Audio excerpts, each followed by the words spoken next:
안동의 권찬봉은 덕행으로 관찰사의 천거를 받아 휘릉랑을 하고 있었습니다. 휘릉은 조선 인조의 계비, 장렬왕후의 능으로 양주에 있고 랑은 찬봉으로 종 구품 벼슬입니다. 권찬봉은 나이는 60이고 집은 부유했으나 최근에 부인을 잃었습니다. 안으로는 문 안에서 맞아줄 자식이 없고 밖으로는 가까운 친척도 없었습니다. 이때 우의정 김우항이 종 팔품인 휘릉 별검으로 있었습니다. 때마침 능의 일이 있어 권찬봉과 함께 제소에서 숙직하게 되었습니다. 하루는 능을 감시하던 능군이 범초한 사람을 잡아왔습니다. 범초란 능 주변에서 나무를 베지 못하게 한 것을 어긴 것을 말합니다. 권찬봉이 이치를 따져 꾸짖고 태형을 내리려 했습니다. 노총각 나무꾼은 눈물을 줄줄 흘리면서 아무 말도 하지 않았습니다. 권찬봉이 그 기색을 살펴보니 상민은 아닌 것 같았습니다. 어디 사람이냐고 물으니 총각이 답했습니다. 말씀드리기가 부끄럽습니다. 소생은 여러 대를 이어 높은 벼슬을 해온 집안인 자명지족의 후예로 일찍 아버지를 여위었습니다. 노모는 연세가 70이시고 누이가 있는데 나이가 35이나 되어서 시집을 못 갔습니다. 소생도 30인데 장가를 못 들었고요. 저희 남매가 나무하고 빨래를 해서 모친을 봉양하고 있습니다. 그러나 저희 집이 능의 화재를 방지하기 위해 밖에 설치한 공터인 화소에 가깝고 또 오늘 추위가 엄청났습니다. 그래서 멀리까지 가서 나무를 할 수 없어 이렇게 범초를 저질렀습니다. 죄를 알겠습니다. 제 죄를 잘 알겠습니다.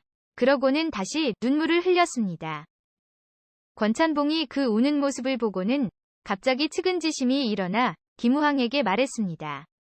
불쌍합니다. 그 사정을 고려해 특별히 사면해주는 것이 어떻겠습니까? 김우항이 웃으며 말했습니다. 그렇게 하죠. 권찬봉이 총각에게 말했습니다. 내 사정을 듣고 보니 가련에 특별히 풀어준다. 앞으로 다시는 죄짓지 마라. 그러고는 쌀 한 말과 닭 한 마리를 주었습니다. 이것을 가지고 가서 노모를 잘 봉양하거라. 총각은 감사 인사를 올리고 돌아갔습니다. 그러나 며칠 뒤 또 범초를 하다가 잡혀왔습니다. 권찬봉이 크게 꾸짖으니 총각이 목 놓아 통곡했습니다.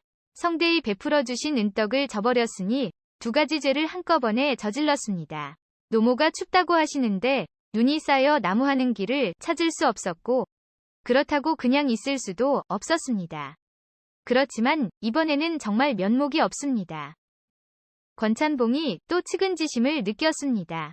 미간을 찌푸리며 한참을 있는데 차마 태형을 가할 수가 없었습니다. 옆에 있던 김우항이 미소를 지으며 말했습니다. 한 마리 닭과 한 말 쌀로는 감화시킬 수 없나 봅니다. 아주 좋은 방법이 하나 있는데 제 말대로 해보시겠습니까? 권찬봉이 이야기를 들어보고자 하니 김우항이 말했습니다. 찬봉 노인장께서 아내를 여의시고 자식도 없으니 총각의 누이를 후실로 맞이하시는 게 어떠십니까? 권찬봉이 흰머리를 극적이며 말했습니다. 제가 늙기는 했지만 아직 힘은 쓸만하지요. 김우항이 그 뜻을 헤아리고 총각을 가까이 불러서 말했습니다. 저 권찬봉은 충직하고 인정 많은 군자이시네. 살림도 풍족한데 아내를 여위어 자식이 없으시지? 자네 누이가 혼이 날 시기가 지났는데도 시집을 가지 않았지.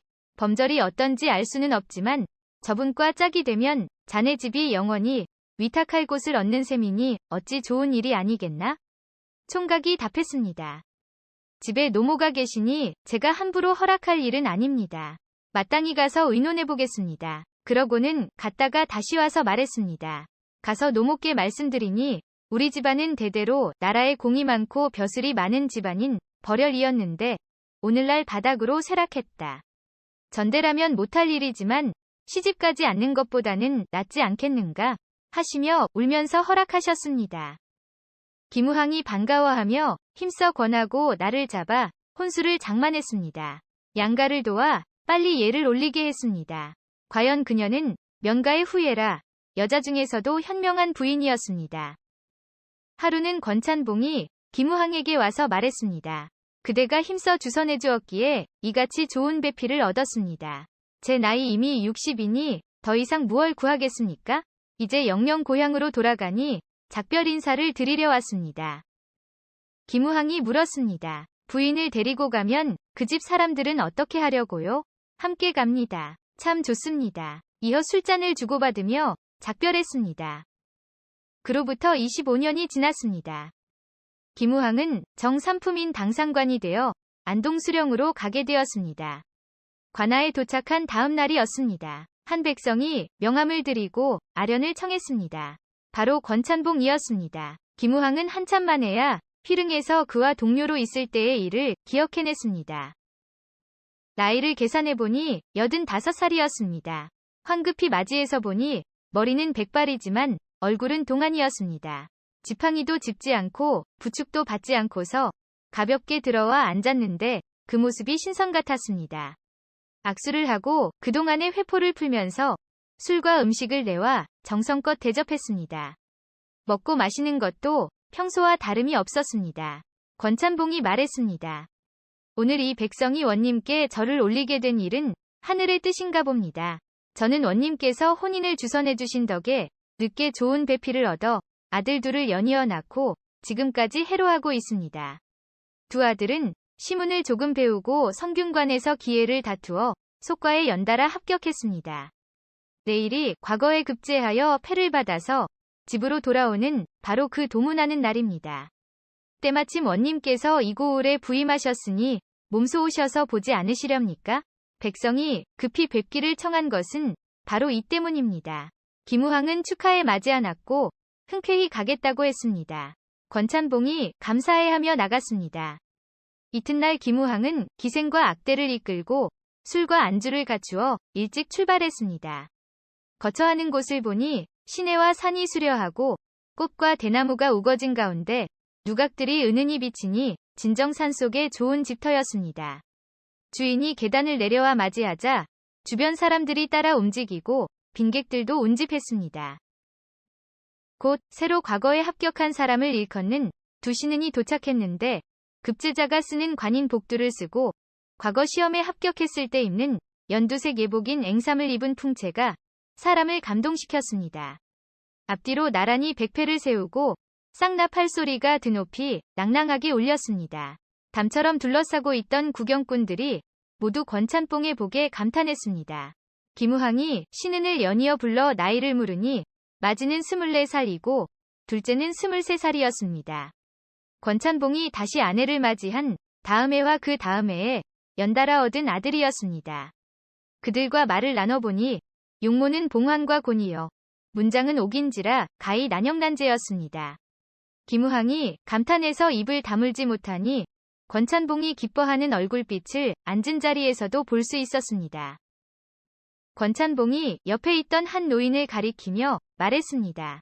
이 사람을 아시겠습니까? 옛날 휘릉에서 범초했던 사람입니다. 그 나이를 계산해보니 55살이었습니다. 마침내 음악을 연주하게 하니 더욱 흥겨워졌습니다. 권찬봉이 하룻밤 머물기를 청했습니다.